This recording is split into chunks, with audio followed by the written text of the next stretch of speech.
Hoje é 30 de dezembro de 2020, são 10 horas e 7 minutos. Este escrevinhador, anteontem, deu uma pausa nos aspectos que costuma versar sobre uma ou outra derivação política na pátria e deve esclarecer, em primeiro movimento, que este escriba repudia a pecha de direitista, de esquerdista, de centroavante, de militante. Este antigo advogado criminal não pertence a grupos políticos nem partidos, nem fez ou faz campanha por qualquer. No fim das contas, classifica-se este escriturário do direito penal como um burguesão velho, que tem uma parceira, a liberdade. É um isolacionista naquilo que diz respeito à liberdade pessoal individual na plenitude e censurado apenas pelo bom senso e pelas características que constituíram sua aprendizagem durante o curso de Direito e Militância durante 60 anos na advocacia criminal brasileira. Então, este escriba não faz política, não é político. Defendeu um ou outro processado lá atrás, defendeu alguns, sim, perseguidos pelo regime, pela ditadura, porque era a sua vocação de fé na Ordem dos Advogados do Brasil, tendo sido vantajosamente substituído agora e recentemente por outros muito valentes criminalistas que têm feito o serviço muito bem e, quiçá, melhor do que aquilo que este advogado criminal fazia ao tempo da ditadura. Convive o escriba hoje, inclusive, catastroficamente, não. Convive este escriba oportunisticamente com um ou outro que libertou lá atrás, que escondeu lá atrás, um cemitério qualquer, disfarçado de capuchinho. São histórias que não devem, não podem e não precisam ser contadas. E hoje é como este escriba, um burguesão bem posto na vida e liberto, sim, de convicções políticas, porque cuida da própria vida. Isto faz parte do jogo, do amadurecimento e do envelhecimento também. De maneira que, quando este escriba se revolta contra a afirmativa do presidente da República no sentido de ridicularizar a ex-presidente Dilma, com o respeitante ao fato de Dilma ter sido torturada, presa e torturada ao tempo, quando este escriba vê o presidente da República fazer referências cômicas ou zombeteiras com respeito a ex-presidente da República, este escriba fica zangado, sim. Como a maioria da população que sabe, tem certeza e é posta ou exposta a um conjunto probatório pleno, no sentido de que a moça foi, sim, presa e torturada, como muitos e muitos outros no nosso país, alguns desaparecidos, sumidos, enterrados em cemitérios clandestinos por aí, dentro desse gigantesco rincão que o Brasil é. Ficou zangado, fica-se aborrecido e irritado, sim, porque com esta vilegiatura pelo combate zombeteiro a afirmativas que são absolutamente bem postas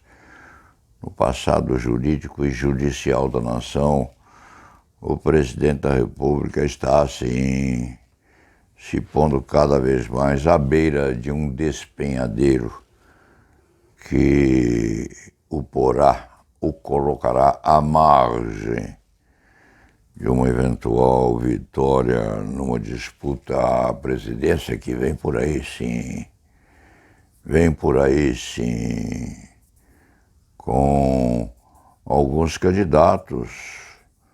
Dória, governador de São Paulo, Mourão, quiçá. Mourão é hábil, é esperto, inteligente, quieto, absorto, observador. De repente, Mourão aparece como candidato na hora certa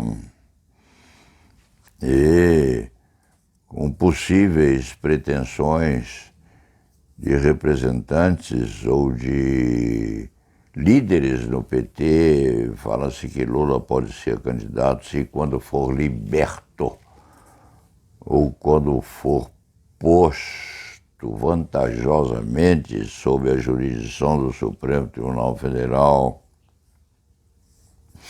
se invalidarem os processos ou processo movidos ou movido a Lula, ele se torna elegível, sim, com as consequências de estilo.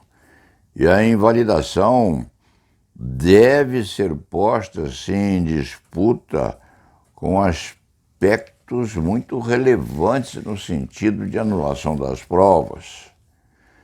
Se, quando for demonstrado que, ao tempo, o hoje advogado Sérgio Moro, que pode ser tocado pela mosca azul, quem sabe, o hoje advogado Sérgio Moro, ao tempo, era parceiro praticamente do Ministério Público em diálogos e comunicações cuja realidade foi, sim, demonstrada várias vezes. E se invalidada a prova correspondente a tais movimentos subversivos no sentido de comunicações, se invalidadas as provas, vai haver aí um rescaldo beneficiando outros muitos réus. Há de ser uma batalha muito bem posta na Suprema Corte, com hoje o presidente Fux posto na berlinda, obrigado a lidar com aquilo. Vai precisar lidar com aquilo. E com o Supremo Tribunal Federal voltado, sim, a uma disputa que vai ser muito ferrenha, concernentemente a figura de Luiz Inácio Lula da Silva. Se perguntar a este escriba quais seriam suas preferências, este velho escriturário de direito penal reafirma sua condição de burguesão. É um experienciador dos fenômenos exibidos pelo Brasil. Não gosta, não. Tem uma profunda rebeldia contra aqueles que aplaudem a tortura ou que ridicularizam aqueles que afirmam que a presidente Dilma foi torturada. E foi. Não se dirá que ele, Bolsonaro, tem também especial virulência contra Dilma, tem virulência contra as esquerdas. E alguma coisa atávica, porque é irmão de fé do coronel Ustra, hoje falecido. Não se fala mal de quem morreu, O morto não pode defender-se. O escriba apenas coloca um pedaço de um debate que houve lá perante a Comissão da Verdade, quando o coronel era vivo. Como outros que já se foram, onde prestar contas de algum ato pérfido que hajam cometidos, se prestando contas no sentido etéreo não puderem agir, estarão prestando contas à memória deixada neste território dos vivos. Não se sabe o que é melhor ou o que é pior. Mas, como se diz, quem peca deve ser castigado. Há uma expressão latina que diz referência a essas coisas e o juiz não vai lembrá-la. Então é isto. O presidente da República vai muito mal quando invade esse território que é sagrado, quando verrina a ditadura abandonada pelo Brasil depois das efemérides de 1964 e quejantes. Dito isto, vamos ao trabalho, deixar de lado estas características postas inclusive nos jornais de hoje e com uma atenção especial sobre aspectos dialéticos muito curiosos, evidenciados com a demissão do médico que teria intermediado a reserva de 7.000 doses de vacinas para o Supremo Tribunal Federal, nisto envolvidos os ministros, familiares e servidores daquela corte. Há uma característica ainda não evidenciada. O médico estava há 11 anos no Supremo Tribunal Federal e foi demitido em razão disso. Ou demitido em razão disso, ou demitido em razão de ter participado disso, ou demitido em função de ter obedecido à determinação a que buscasse a reserva dessas 7.000 doses de vacinas para o Supremo Tribunal Federal, familiares e servidores. Isso traz, sim, um composto dialético muito extravagante, no sentido de que as 7.000 doses de vacinas a serem reservadas para os ministros, serventuários e familiares seriam necessárias ou seriam recomendadas porque os ministros do Supremo Tribunal Federal compõem um grupo diferenciado e que deve ou precisaria receber a vacina com preferência aos outros. E vem o argumento, todos são iguais perante a lei, todo homem nasce livre, etc., etc., posto na Constituição Federal. Igualdade de todos. O ministro da Suprema Corte deve receber a vacina ao mesmo tempo em que receberia a vacina o carroceiro que passa à frente do escritório deste antigo praticante da advocacia criminal. Todos são iguais perante a lei.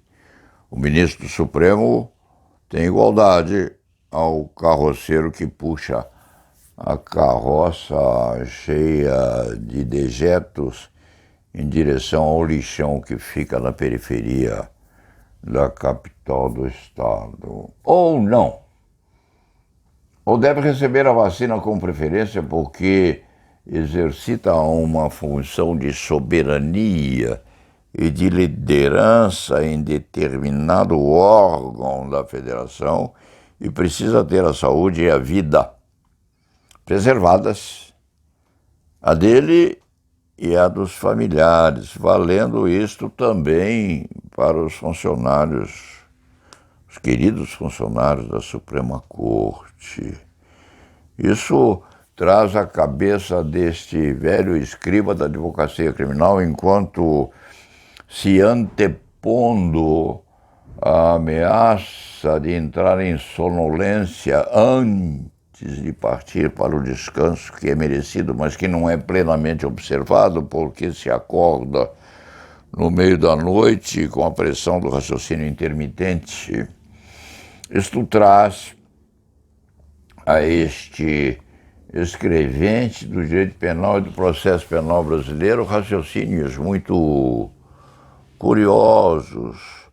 Há um problema dialético clássico posto pelos teóricos, que é simplificado pelo cronista. Se Einstein e o cozinheiro de um navio cruzeiro estão dentro da embarcação, o navio há de naufragar e há um lugar só no bote. Einstein tem o cérebro privilegiado e detém segredos que podem ser muito válidos, inclusive no desenvolvimento e aperfeiçoamento da humanidade. Um lugar só no bote. Einstein aqui, o cozinheiro do navio ali. Qual dos dois deve ser salvo? Aquele merecedor de maior respeito tocante à possibilidade que ele tem de contribuir para os destinos meritórios da pátria? Ou o cozinheiro do navio, que se morrer pode ser substituído vantajosamente por outro qualquer. Inclusive, teria vários substitutos a ocuparem o seu cargo. E o escriba fica a pensar qual deles deveria ser salvo nas circunstâncias. Com alguns arremedos ao raciocínio ligados agora à questão envolvendo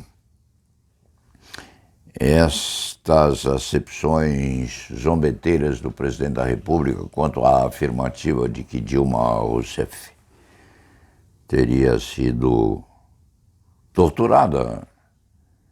E foi exemplo clássico, uma cidade na Bahia que tem 400 igrejas, o escriba não se lembra de qual seja, mas surge a notícia de que o terrorista vai colocar uma bomba numa delas. E com um tempo muito reduzido para se descobrir qual delas seria a escolhida para isso, na missa de domingo, se a bomba explode dentro da plateia, 400 ou 500 pessoas iriam ao extermínio visitando Nossa Senhora. E o Coronel Ustra, o Coronel Ustra precisa descobrir, com o terrorista preso, onde a bomba há de ser colocada. E ele submete o terrorista à tortura para localizar o artefato. E aquele terrorista, afinal, meio morto, quase partindo para o além, confessa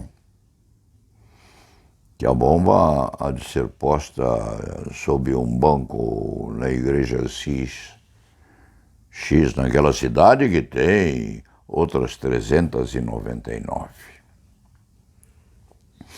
A bomba é descoberta, é desarmada, o povo se salva e o terrorista morre. E diz o coronel, eu não tinha outra alternativa a não ser praticar as sevícias no sentido de salvar 500 pessoas. Isto aí povoou à noite os sonhos deste velho criminalista. Se a lei precisa ser respeitada às últimas consequências, embora havendo o terror a preluzir se e quando o segredo do sabotador não for descoberto a tempo certo. Isto é verdadeiramente um tema a chamar a atenção dos teóricos do direito penal, estado de necessidade, inexigibilidade de conduta diversa. Os militares, ao tempo, defendiam muito a tese concernente àquilo que o coronel e outros militares do tempo defendiam como absolutamente legítimo frente às circunstâncias. O escriba tem horror de ver inflição de sofrimento com as sofisticações de estilo. Até escreveu com Ana Maria Babete um livro Aspectos Jurídico-Penais da Tortura, que está ultrapassado, perdido aí nos sebos da vida, mas naquele tempo o escriba se interessava muito pelo assunto. Fica aqui o término desta crônica, que é curta, é superficial, mas é muito séria, principalmente tocante à opção da Suprema Corte de buscar reservas de 7.000 vacinas para os ministros e seus familiares e os componentes serventuários, diga-se, da Suprema Corte. Aspecto a ser refletido, minudência a ser pensada e repensada, e uma bucha para o ministro Fux, que hoje tem o poder dever de decidir os destinos, em tese, do Supremo Tribunal Federal. Vamos ao trabalho e la nave vá!